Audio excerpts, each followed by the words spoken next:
En este episodio converso con Francisco Cabral, quien es psicólogo y experto en mindfulness, una combinación muy interesante. La conversación estuvo centrada alrededor de mindfulness, qué es, sus beneficios para la salud mental y cómo podemos practicarlo de manera consistente. Esto es Holístico, el podcast.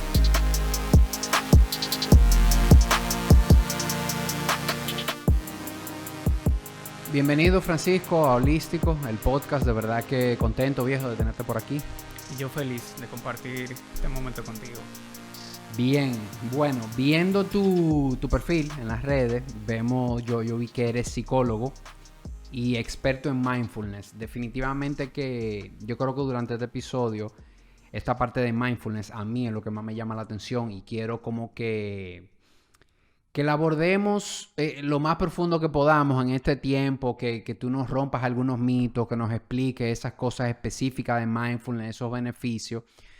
Pero antes de eso, quiero que me hables un poco de ti, de cómo llegas de la psicología al mindfulness. O sea, ¿qué te mueve a irte por la psicología? Que es algo, yo siempre digo que si le pudiéramos dar para atrás el tiempo, yo creo que yo hubiese estudiado psicología. Yo soy ingeniero industrial. Y esto del mindfulness que definitivamente va muy de la mano con meditación y es algo que conocí hace unos años también y de verdad que es un mundo fabuloso. Cuéntame un poco de eso. Yo creo que te puedo contar a nivel profesional y a nivel personal. Yo a nivel profesional me fui a hacer una maestría en España y yo fui a hacer una maestría en psicología clínica. O sea, te dan básicamente eh, ¿cómo se dice esto? Una escuela que la tradición es cognitiva conductual. Algunos de tus oyentes seguro la conocen. Fuera de eso, había como unas clases de una generación de psicólogos que estaban naciendo de hace 20 años para acá. Y dentro de esas personas se impartía lo que es mindfulness. Algo que yo noté desde el principio es que independientemente de las razones por las cuales los clientes venían a consulta, compartían algo en común y eran los altos niveles de estrés. Entonces yo me pregunté, ¿cuál es el mejor método para gestionar el estrés? Y la respuesta para mí, a nivel profesional, fue la meditación. ¿Okay? Luego a nivel personal, yo obviamente viviendo fuera, lejos de la familia, pasando por una ruptura amorosa, estoy hablando hace 10 años, buscaba herramientas para poder sobrellevar ese momento. Y igual la meditación fue una de las maneras más prácticas y también eficientes para llevarlo lo mejor posible. Bien, y en ese momento que tú te vas a hacer la maestría allá en España, o sea, ¿tú conocías algo de meditación, conocías algo de mindfulness o cuando viste esa opción te llamó la atención y la conociste en ese momento? Yo conocía que existía la meditación, pero nunca la había practicado. O sea que fue como la primera vez. De hecho, yo no encajé con la práctica de inmediato. Yo tiendo a ser una persona como más racional que espiritual. Pero algo me llamó la atención y fue escuchar hablar a un biólogo molecular sobre la conducta humana o sobre la psicología humana. Y yo me preguntaba, ¿cómo es posible que un biólogo molecular me esté enseñando a mí sobre mi propia profesión? Y resulta que ese biólogo molecular fue el que introdujo la práctica de mindfulness, por lo menos aquí en Occidente. Eh, Buenísimo. Y dijiste algo, Francisco, que me llamó la atención y mucha gente, desde mi percepción, definitivamente creo que llega a consulta de psicología por tema de estrés. o sea, Qué bueno tú poder tener algo, una opción que no sea un medicamento. Es algo que yo siempre... No me gusta satanizar los medicamentos porque están ahí para algo y para usarlos cuando es un momento y cuando hay algo que realmente lo requiere. Pero pienso siempre que lo que yo puedo hacer antes del medicamento, todo será bienvenido y lo voy a intentar. O sea, como que ese es el último recurso ya. Si estoy en una situación de desesperación o algo que no me funciona nada, bueno, voy al medicamento. Pero, y conversaba contigo antes de empezar a grabar, que esto de meditar, uno ve el resultado. No es algo que lo vas a ver mañana, que lo vas a ver en 3 días. Quizás a alguien le tome más tiempo, a alguien menos. Esto no tiene una línea de tiempo definida, pero te contaba que yo hace unos años tenía episodios de ansiedad. Me empezaron a dar recurrentemente y yo hasta los, ¿qué te digo? Hasta los 34 años, yo nunca sentí que tuve episodios de ansiedad. Quizás estrés, sí, y niveles de estrés, pero controlado. Pero ya episodios de ansiedad que me dieron manejando, o sea, que me asusté de verdad, que llamo al 911 porque creo que me está pasando algo. Encontrar algo fuera de un fármaco que realmente te ayude, de verdad que para mí es fabuloso y es algo que, y por eso me llama mucho la atención esa parte tuya del mindfulness. Y quiero empezar, bueno, vamos entrando ya de cara al mindfulness, que tú nos digas qué es mindfulness, qué definición te gusta a ti utilizar. La definición operacional que te puedo compartir es la siguiente. Mindfulness es el estado de conciencia que emerge cuando uno de manera voluntaria le presta atención al momento presente, con curiosidad, con amabilidad y sin juzgar. Y esa última palabrita, la del final, es la que más nos cuesta entender. Porque lo primero que uno descubre cuando practica este modo de ser o de estar es que la mente tiene juicios sobre absolutamente todo. Le gusta esto, no le gusta lo otro. Y cuando se habla de no juzgar, quiere decir que no vamos a juzgar esas preferencias o esos pensamientos. Vamos a poder observarlos sin alimentarlos. Y eso en cierta manera es lo que trae mayor presencia. Y siempre hemos oído, eso está profundo, tú lo dijiste muy, muy sencillo, pero eso es profundo y no es fácil. Sobre todo lo de la intencionalidad, hay que ser intencional, eso no te va a salir natural. Bueno, no sé, si tú eres un monje tibetano y vive allá arriba, quizás, pero aquí es difícil. Y me llama la atención el hecho de que definiste mindfulness, pero no es ponerse en una posición de loto y cerrar los ojos, es un estilo de vida, es una forma de ser. Y dijiste también el juicio. Entendemos muy bien cuando nos dicen no debemos juzgar a los demás. Eso como que está clarísimo, que yo no debo estar juzgando al otro, los gustos del otro, la preferencia del otro, la forma en que se viste, cualquier cosa. Pero cuando viene a mí, es un poquito más... a veces tiendo a darme con el látigo porque soy yo. Y yo me hablo como yo quiera y yo me recrimino cosas, pero es interesante cuando ese no juicio me lo tengo que aplicar a mí. Justo. Por lo general solemos aplicar un criterio distinto hacia uno mismo que el que aplicamos hacia los demás. Hay que entender lo siguiente. Si mindfulness contribuye a algo, va a ser a poder salir de nuestra programación evolutiva. ¿A qué yo me refiero con esto? Nuestro cerebro no se desarrolló como un órgano para ser feliz. Principalmente evolucionó para uno sobrevivir en un medio ambiente mucho más hostil que el que existe hoy en día. Eso quiere decir que había que pensar de una determinada manera para poder salir ileso lo más posible por un periodo de tiempo que nos ayude a sobrevivir. Eso es como una respuesta muy técnica. Pero te lo cuento porque, a grosso modo, nosotros tenemos una tendencia en que en psicología se conoce como la tendencia a lo negativo.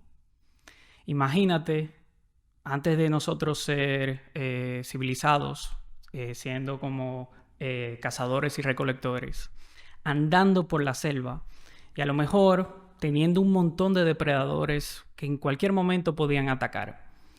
Si yo veía a lo mejor un arbusto moverse, yo podía cometer 2 tipos de errores. Yo podía pensar que detrás de ese arbusto lo que hay es un pajarito. O yo podía pensar que detrás de ese arbusto lo que hay es un tremendo tigre.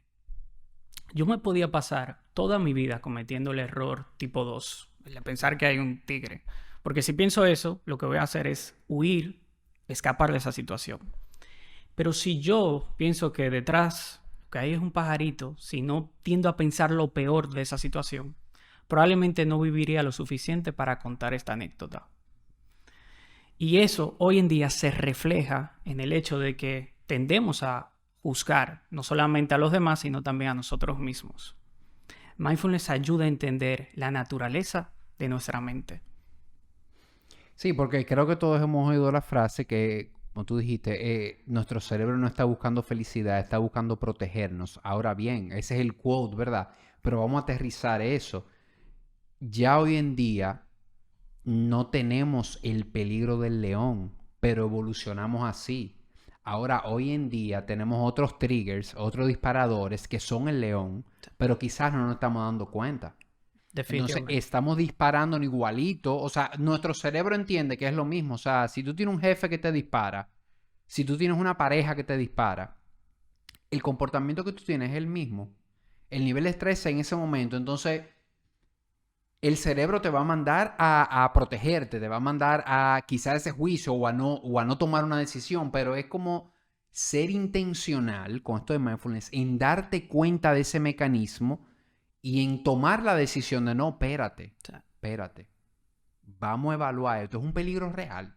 O yo me estoy, quizás me estoy sobreexaltando, pero eso no es fácil, porque eso no sale en automático y son muchos eventos en el día. Sí. Ya hablamos del tránsito aquí, de cuando se te atraviesa un Sí. delivery, de un carro. Es como que observar y quedarte y ser más intencional con esa reacción, Sí. ¿verdad? Sí, hoy en día, Tirso, estar presente es todo un desafío. Ya sea porque las ciudades han crecido un montón, porque la tecnología ha avanzado, la comunicación también. Y eso hace que igual los niveles de incertidumbre aumenten. Nuestro cerebro, cuando uno no sabe muy bien cómo actuar, sabe exactamente qué hacer.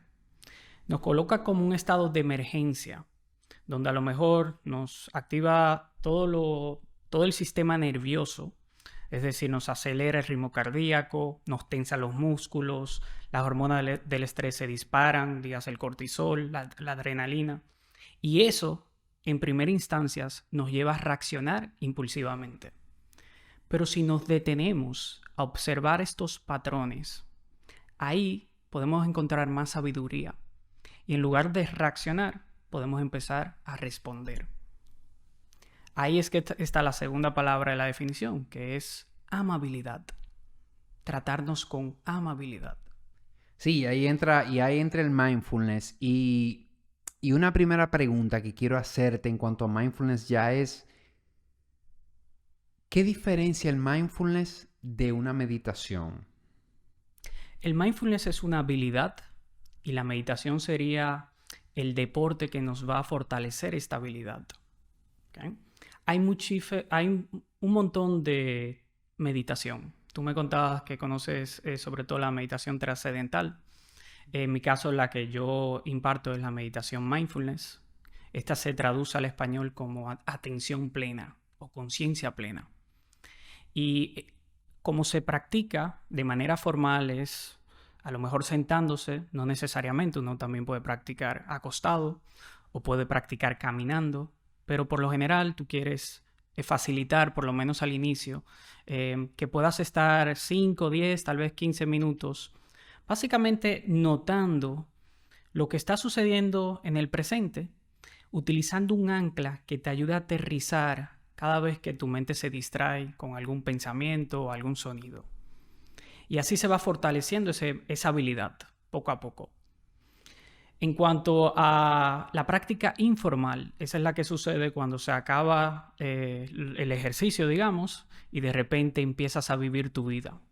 Se dice que la verdadera meditación es como uno vive su vida momento a momento. Y esa es la que realmente importa. Claro, y en esa parte de mindfulness, para irnos un poquito al detalle, la práctica, yo creo que nos quedó muy claro, que lo explicaste muy bien, que mindfulness es la actitud, es ese estado de presencia, ya la meditación es la práctica, ya cuando me siento, quizás cierro mis ojos y estoy en ese momento de atención plena, como dijiste, estoy en mindfulness, estoy en la práctica de mindfulness, pero cuando yo salgo al tránsito, que me monto en mi carro y estoy en la calle manejando, yo puedo tener una actitud de mindfulness. O sea, Y yo puedo ir así. Ideal, bueno, ideal sería que yo me pase el día entero así, pero lo estamos diciendo aquí, es una práctica. Yo voy a comenzar a ver cómo logro. A lo mejor voy a empezar que a las 10 de la mañana se me acabó, a las 9 ya estoy, pero es algo, es una hora, O 2 horas, después lo voy llevando y qué bueno poder llegar a lo máximo que yo pueda llegar. Dijiste que hay un ancla en el momento de práctica, o sea, yo me siento, cierro los ojos y ¿cuál es esa ancla que se utiliza? la ancla más común es la propia respiración. Y se elige esa porque la respiración siempre toma lugar en el momento presente. O sea que te saca lo mejor de las preocupaciones del futuro o los remordimientos del pasado y te aterriza a la actualidad. También se elige la respiración porque es un proceso que sucede sin uno tener que estar controlando. Es decir, no está nuestra voluntad del todo. De hecho, nosotros decimos mucho que es nuestra respiración, pero si estuviera únicamente a nuestro control, probablemente se nos hubiera olvidado respirar y ya no estuviéramos aquí. Y por último, la respiración también ofrece un buen feedback de cómo estamos. Si yo subo unas escaleras de una manera bien rápida, igual lo voy a notar en la respiración. Y si yo estoy en calma, también lo voy a notar en la respiración. O sea que también nos ofrece información. La respiración, cuando se considera como un maestro o una maestra, yo creo que cambia la relación que tenemos con algo tan sencillo. Entonces, al principio puede sonar o puede ser como un poco aburrido prestar la atención, eso suele pasar, pero al cabo del tiempo hay una conexión directa entre prestar la atención a tu respiración y notar cómo la mente se comporta en función de lo que esté ocurriendo. Yo no sé, eso fue algo que yo descubrí por medio de la experiencia. Es difícil poner en palabras.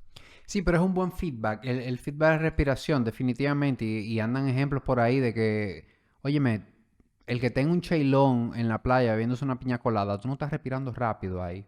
Entonces, te fijas cómo, cuando tú empiezas a aprender y cuando tú te observas en un momento en el trabajo o en tu casa que estás atravesando una situación, te fijas cómo la respiración se hace bien cortica, bien desde el cuello, y ahí estoy interesado. Entonces, ahí empezamos como a ver ese feedback. ¿Cómo yo estoy respirando? Yo estoy respirando suave, profundo, largo.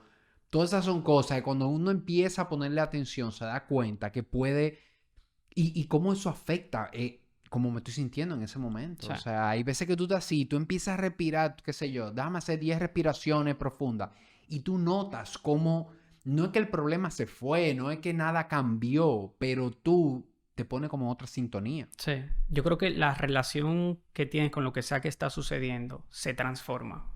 Y lo que queremos es que se transforme a una de mayor curiosidad, de menos juicio y de mayor amabilidad. Totalmente. Y ya desde la psicología, ¿qué beneficios tú entiendes que tiene el mindfulness para la salud mental específicamente?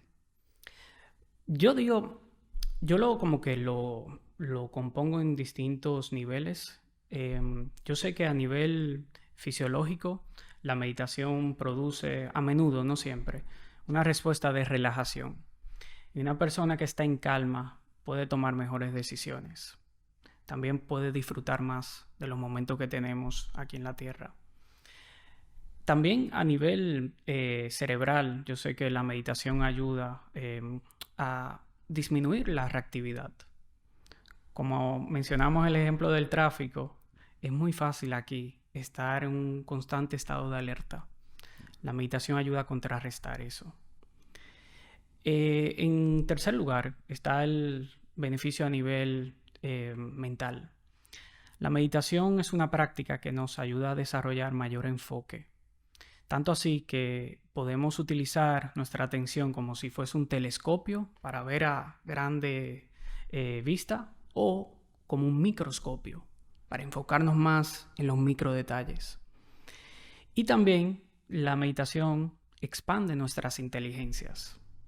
Nosotros consideramos, sobre todo porque fuimos al colegio, a desarrollar la inteligencia verbal, la del pensamiento, y esa la consideramos como la más importante de todas.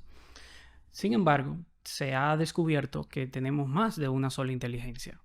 Por ejemplo, tenemos la inteligencia propioceptiva, que es la capacidad de saber dónde estamos ubicados en el espacio. Si yo, por ejemplo, pongo mi mano detrás de mi espalda, yo no estoy viendo mi mano, pero yo sé dónde está mi mano. Y hay muchas personas que a lo mejor se quedan sentadas la mayor parte de su día trabajando y empiezan a descubrir que tienen lesiones en la espalda o en el cuello, o en los hombros, y es porque no están conectadas con su cuerpo. La propiocepción nos ayuda a hacer esa integración. Luego está la inteligencia interoceptiva. Esa es la capacidad de saber cómo nos encontramos. Si tú me preguntas, oye, ¿qué tal estás? Y yo te respondo bien, ¿cómo yo sé que estoy bien? Eso lo sé gracias a la interocepción. Y luego está el resto de las inteligencias sensoriales, como por ejemplo el hecho de saber qué estoy tocando, la temperatura, lo que huelo, lo que escucho. Yo les digo a las personas que están interesadas en meditación que no se confundan con que la meditación es una práctica de respiración, porque no lo es. Es una práctica de atender en todo caso a la respiración, porque siempre podemos respirar sin saber que estamos respirando, como podemos sentir sin saber que estamos sintiendo o pensando sin saber lo que estamos pensando. Yo no sé si a ti te ha pasado, a mí definitivamente que sí.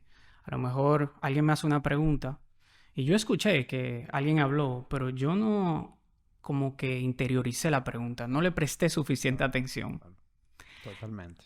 Eso quiere decir que no es el tiempo que pasamos haciendo algo lo más importante, sino la atención que le prestamos. Y a fin de cuentas, lo que vamos a desarrollar en la meditación es aumentar nuestra calidad de atención. Yo creo que, y esa es una de las cosas que yo quiero ir dejando bien claro, y te lo comentaba. Pensamos que el mindfulness es la práctica de yo cerrar los ojos, sentarme, y vimos que sí, que eso es parte de esa intencionalidad a ir buscando una práctica y a ejercitarlo, diríamos, pero vemos que es una actitud, que es una forma también, que de yo buscar esa presencia ante todo. Es decir, que todo el día yo puedo tener momentos de mindfulness, no tengo que estar en un lugar con los ojos cerrados, y a mí eso me parece interesante. Sí. Otra pregunta, en la práctica de psicología, en tu experiencia con pacientes, con personas, ¿qué tal esto de mindfulness para temas específicos de estrés y ansiedad? Que no sé, se me hacen temas muy comunes por lo que la gente iría a una consulta psicológica. Sí. Para mí es un desafío en el sentido de que hay personas que sí van a estar abiertas a practicar la meditación. Hay otras que a lo mejor lo intentan, pero concluyen rápidamente que la meditación no le funciona. Y yo creo que se debe a dos factores. Uno de ellos es que es la primera vez que esta persona descubre lo caótica que es la mente. Se dice que pasamos el 50% de nuestro día divagando. Y en segundo lugar, las personas pueden concluir que la meditación los pone más ansiosos o ansiosas, algo que es un poco paradójico. Y yo les digo básicamente que no es tanto que la meditación los ha puesto ansiosos, sino que han descubierto cómo se encontraba en un principio. La meditación es como un espejo que va a reflejar qué tal estamos en el momento. Esa es como la primera parte. Luego la segunda parte de la meditación es empezar a relacionarnos con más amabilidad, con más curiosidad. Uno literalmente en la práctica de psicología, cuando practica con los pacientes, lo que hace es invitarlos a ser como una especie de científicos, a que muestren tanta curiosidad por la experiencia como si la estuvieran viviendo por primera vez. Y eso hace que la persona, bajo una crisis de ansiedad, pueda desligar lo que la mente dice sobre la experiencia versus la experiencia directa. Esas sensaciones, ya sea de tensión, de palpitaciones. Es muy diferente. Yo creo que nos da grados de claridad cuando se diferencian las sensaciones de los pensamientos. Y eso es una manera de sabiduría, de ver con mayor precisión lo que ocurre. Sí, y de irte conociendo en ese sentido. Hay algo que yo hace un tiempo, un tema que toco mucho, Francisco, y es que definitivamente hay personas que no les gusta estar solo con ellos. Y yo no sé si esto es un tema que puede estar, esa gente que dice, no, es que eso a mí no me funciona. Y igual, no quiero juzgar a nadie, pero lo veo mucho y muy común, que hay gente que realmente no soporta estar solo consigo mismo mucho tiempo. Y esto yo me imagino que, no sé, a nivel psicológico esto puede deberse a muchas cosas, o sea, a cosas que te han sucedido, a cómo tú has ido construyendo tu vida. Pero no sé, y creo que es una especie de invitación que yo le hago a todo el mundo, que vale la pena aprender a estar solo, vale la pena aprender a estar conmigo. Estar solo no es soledad, Sí. es diferente, es tener un momento conmigo, porque es que en ese momento conmigo es que yo puedo revisar, yo puedo ver qué yo estoy pensando, qué yo estoy sintiendo, qué me está pasando, estoy caminando por el camino que yo quiero. Como que vienen esas preguntas, viejo, que yo voy por donde es, yo estoy haciendo... Porque es que a veces, Francisco, y como estamos viviendo hoy, viejo, tú te montas a las 7 de la mañana en un tren, te vas a las 10 de la noche para dormir ya, y el día te pasó, tú hiciste 200.000 cosas, pero ¿dónde tuvo tu mente ese día? ¿Cómo tú sabes si esas 200.000 de verdad eran las que tú querías hacer? Porque a lo mejor eran otras 200.000 o a lo mejor hay una mezcla. Como que no hay momento en el día de yo hacer un stop y yo decir, espérate, déjame hacer 10 respiraciones, Sí. déjame tener un momento de conmigo. Y hay gente que le huye a esto, a estar solo. Y el precio a pagar por ello, Tirso, yo creo que es que también vas a invertir mucho tiempo y energía evitando la soledad, cuando la soledad es algo intrínseco de la vida. La mayoría de nosotros hemos nacido solos y sé que la mayoría de nosotros moriremos solos.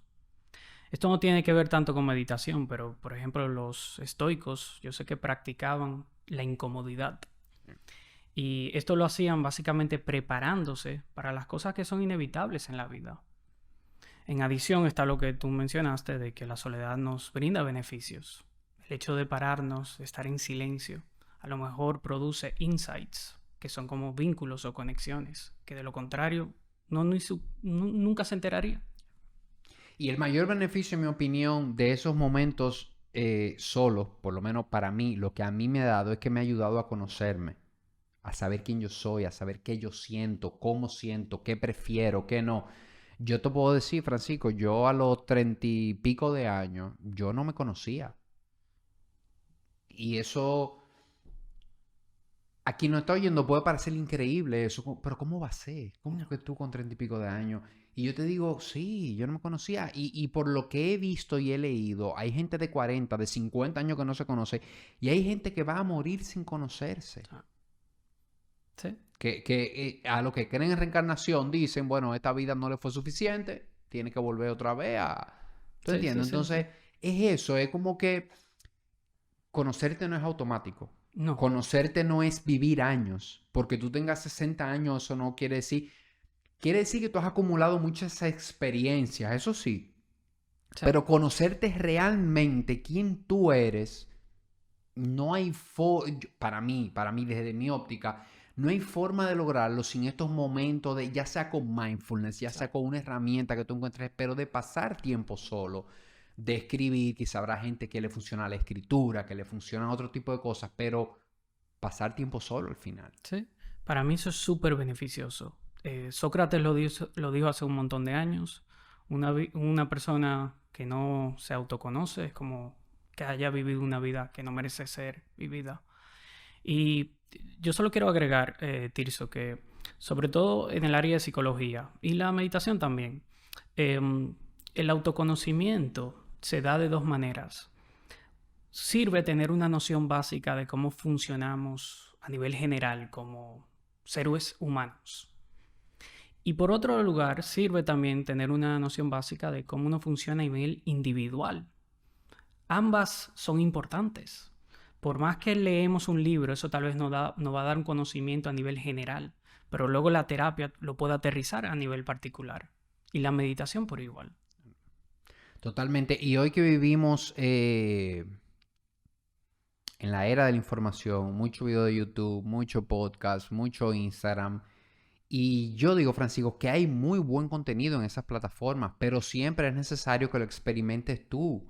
Porque es que lo que le funciona a Francisco, lo que le funciona a Tirso, puede ser diferente para ti. O sea, a veces uno puede tratar de influir de alguna manera, de motivarte, de inspirarte, de darte estrategias, de más o menos darte ideas, pero al final tienes que vivirlo tú, porque en ti va a ser diferente. O sea, darte una receta para algo no va a funcionar. Entonces, ver videos, ver todo esto, llenarme de contenido es bueno, pero tengo que llevarlo de alguna manera a la práctica en como a mí me funcione. Eso, el contenido hay que hacerlo de uno. No es suficiente básicamente leerlo y leerlo, sino lo vamos a digerir y luego poner en acción. Totalmente. Algo que siempre he oído, Francisco, es que mindfulness, meditación, es una práctica y que los beneficios y lo que sea que vaya, los cambios que puedes ver en tu personalidad, diríamos, en tu ser, a través de esta práctica, es con eso, es con la práctica. Esto no es algo que tú un domingo te inspiras y haces una sesión de mindfulness y luego el mes que viene, ¿tú entiendes? Entonces, es algo que, como dijimos antes de empezar a grabar, no vas a llegar nunca a ningún sitio porque es una práctica, sino que te vas refinando, que vas mejorando, que vas aprendiendo. Pero para ver esto debe ser una práctica. ¿Cuál es tu opinión alrededor de eso? Yo siempre ofrezco la siguiente analogía. La meditación es como una vitamina más que una aspirina. Sabemos que cuando nos duele la cabeza podemos tomarnos una aspirina y vamos a encontrar un alivio, qué sé yo, al cabo de los 30 minutos. Sin embargo, con la vitamina el proceso funciona distinto.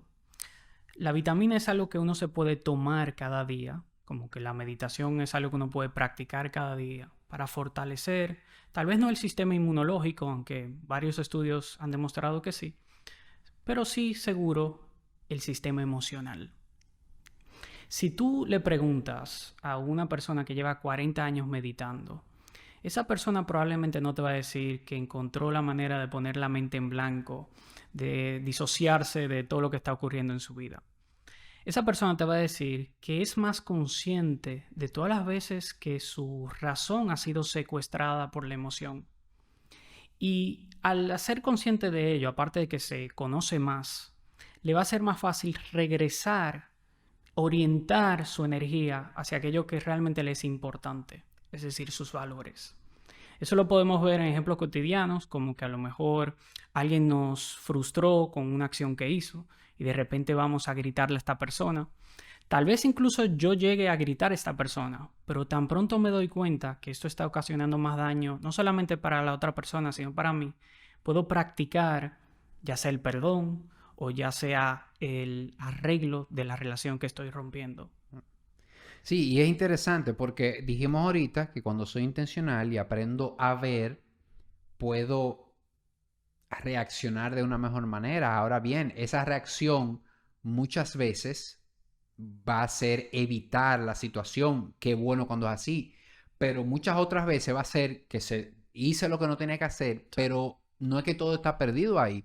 Puedo verlo y puedo echar para atrás de alguna manera. Tú lo dijiste, el perdón, ya sea que yo tengo una conversación con esa gente y le diga, mira, viejo, de verdad que no te quería decir eso, yo no quiero que la relación vaya así. O sea, qué bueno cuando tú puedes salvar la situación. Aunque haya metido la pata, como decimos aquí, pero pueda dar reversa y tener esa atención.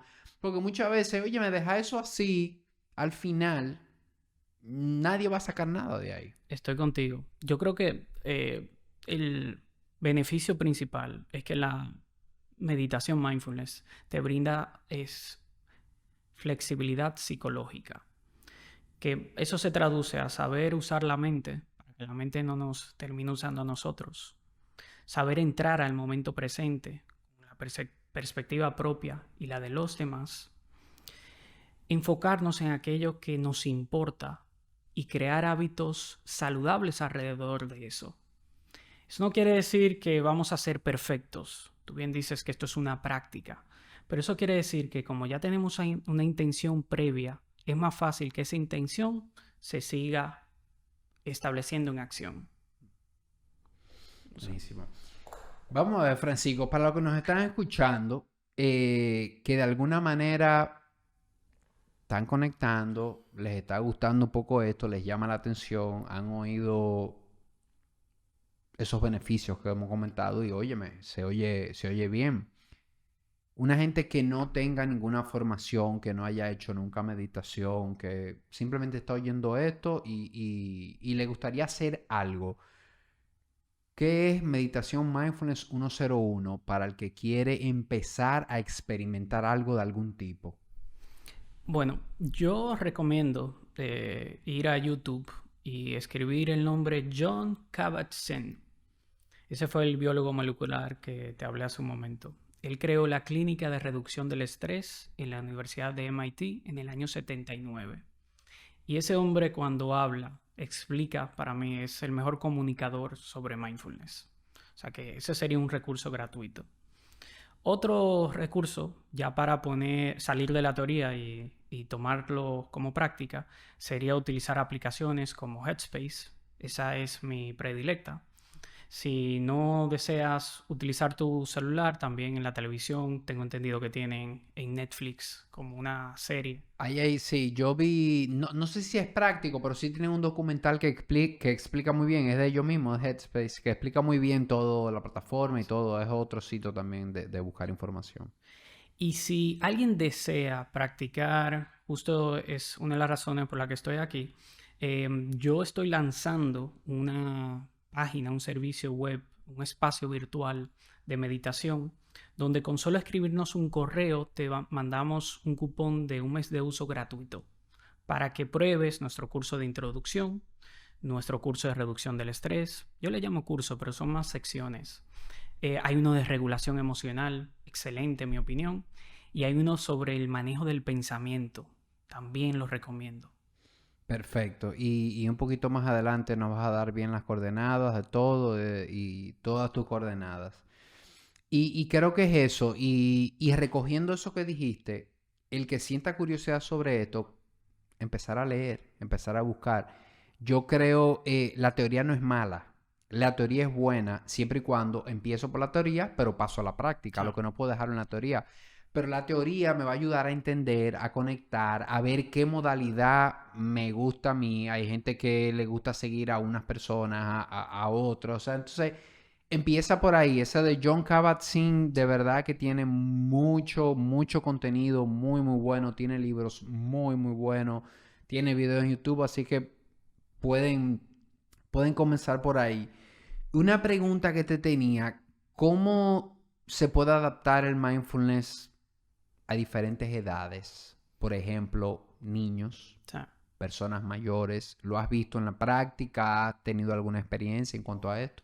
mi experiencia es más clínica, pero aún así creo que te puedo ofrecer algo de información. Sé que con los niños conviene que las prácticas se reduzcan a nivel de tiempo. En lugar de empezar, qué sé yo, con 15 minutos, que tal vez le vaya a costar más a un niño, obviamente dependiendo de la edad, empieza con 5 minutos e intenta hacerlo de una manera como si fuese un juego. Es posible, por ejemplo, utilizar una alfombra y acostar a los niños y simplemente notar cómo su abdomen sube y baja como si fueran olas del mar. Y los niños a lo mejor se les imparte una práctica guiada donde ellos se imaginan que su pancita es una ola del mar y van ahí aprendiendo a navegar. A veces puede haber muchas olas, ya sea porque hay una tormenta emocional, o a veces el mar puede estar en calma. Y así el niño va diferenciando. Luego, la población que más difícil me ha tocado trabajar, esto fue de hecho la forma en que me gradué de la maestría que hice, fue con personas con esquizofrenia. básicamente. Y aquí también hay que hacer una serie de adaptaciones. Esto tal vez no concierne mucho al público de este podcast, pero quiero que sepan que sí, conviene adaptar la forma en que se va a presentar la meditación para evitar a lo mejor que uno... Yo lo separo como que hay zona de confort, zona de exploración y zona de peligro. Dependiendo de tu rango de tolerancia, puedes pasar de la zona de confort muy rápidamente a la zona de peligro. Y eso ya va a depender. Ahora, la edad, yo creo que no hay que diferenciar mucho si uno es un adulto joven o un adulto mayor. Eso ya lo dejaría igual. Sí, y de verdad, a quien nos está escuchando, yo creo que la recomendación que lo experimenten, que lo traten, porque de verdad cada día hay más literatura apoyando los beneficios de esto, más personas que, incluso personas artistas, gente conocida que salen a decir sus testimonios de lo que ha sido la meditación para ellos. Entonces, inténtalo, si lo trataste una vez y no te funcionó, no lo descartes, ve a ver qué pasa, de qué manera puedes integrar esto en tu vida, porque definitivamente que los beneficios son muchos. Yo creo que solo lograr esa ecuanimidad, tranquilidad y de poder ver, de poder tomarte unos segundos antes de reaccionar a las cosas, sobre todo en la forma que estamos viviendo. Yo creo que ya ese solo beneficio, de verdad que pagaría muchísimo. En la tradición budista, ellos descubrieron básicamente que en la vida hay sufrimiento. Yo sé que no hace falta conocer la tradición budista para entender eso. Solo hay que prender la televisión o ver las redes sociales. O básicamente vivir. Pero ellos lo menciono porque ellos decían que el sufrimiento se genera, la causa principal, diría, es el deseo. Y la mente se va a pegar a las experiencias agradables y se va a resistir a las desagradables. ¿Cuál es el precio a pagar por ello? Que cuando las experiencias agradables desaparecen, sufrimos. O cuando una experiencia desagradable surge, también sufrimos. Entonces no podemos dejar este condicionamiento a la suerte. Conviene entrenar la mente, así como entrenamos al cuerpo en el gimnasio o en el parque, para prepararnos para poder recibir esas dificultades, romper con ese condicionamiento.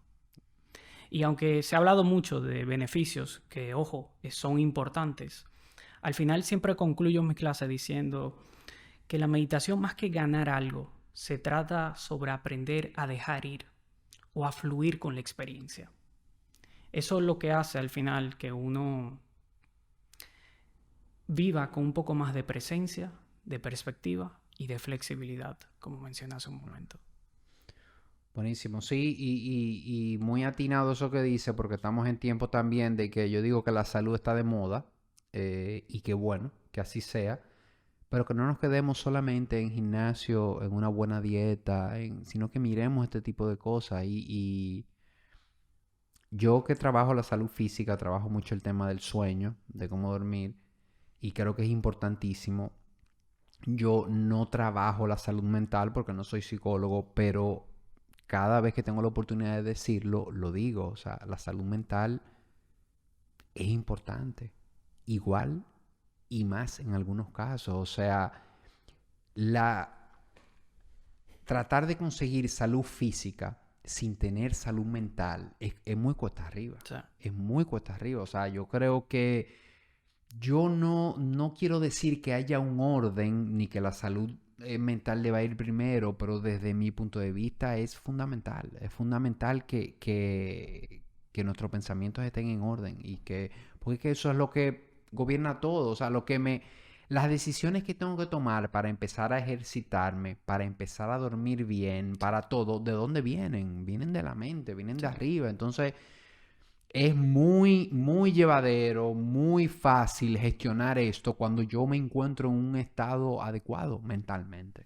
De hecho, yo pudiera argumentar lo mismo, pero al revés. Hay veces que recibo un cliente en consulta y por más que hemos hablado, esta persona no ha puesto en práctica lo que se conversó. a lo mejor no ha ido al gimnasio, a lo mejor no ha tratado bien a su cuerpo, a lo mejor no está descansando suficiente. Las palabras tienen un límite. O sea, llega un momento donde, como bien dices, la salud física y la mental, hay una línea muy fina. Hace 2 semanas una persona me dijo, óyeme, la mejor terapia que yo he hecho es subir el Pico Duarte. Y a mí me hace todo el sentido porque tu mindset se transforma cuando tú mueves tu cuerpo. No es suficiente con tratar la mente. El cuerpo y la mente es lo mismo, básicamente. Buenísimo, buenísimo. Bueno, Francisco, de verdad que buenísima la conversación. Cuéntanos de esas coordenadas tuyas, cuéntanos de tus perfiles en Instagram y danos la dirección de donde podemos entrar para eso, Sí. esa práctica de meditación que nos comentaste. Yo tengo un perfil que se llama fc.mindfulness. Sin embargo, la plataforma digital que estaba mencionando sobre las prácticas que puedes hacer desde la comodidad de tu casa o la oficina, la vas a encontrar en una cuenta en Instagram que se llama bienestar.do. Ahí puedes acceder vía Trilink, es que le llaman. Ajá, los links en el el bio, perfil, sí. en la bio. Y si no tienes Instagram, simplemente tienes que ir a bienmindful.com.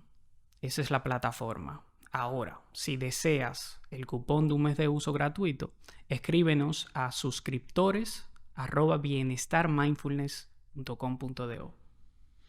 Buenísimo, yo creo que ahí quedó todo claro a los que estén interesados. De verdad, Francisco, que gracias por esta conversación. De verdad que yo mismo me voy bastante claro porque a veces esto, como te dije al inicio, mindfulness, meditación, uno como que...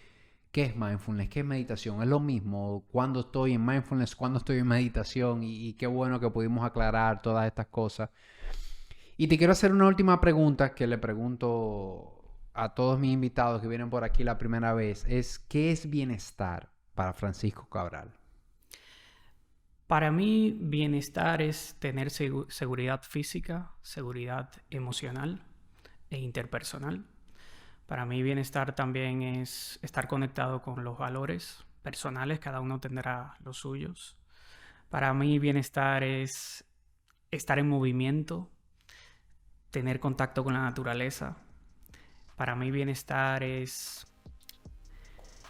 estar conectado con los demás y tener una visión optimista del futuro, ya sea a nivel profesional, ya sea a nivel personal. Yo diría que esos son los factores. Gracias, viejo, por la conversación. Gracias a ti. Hasta la próxima.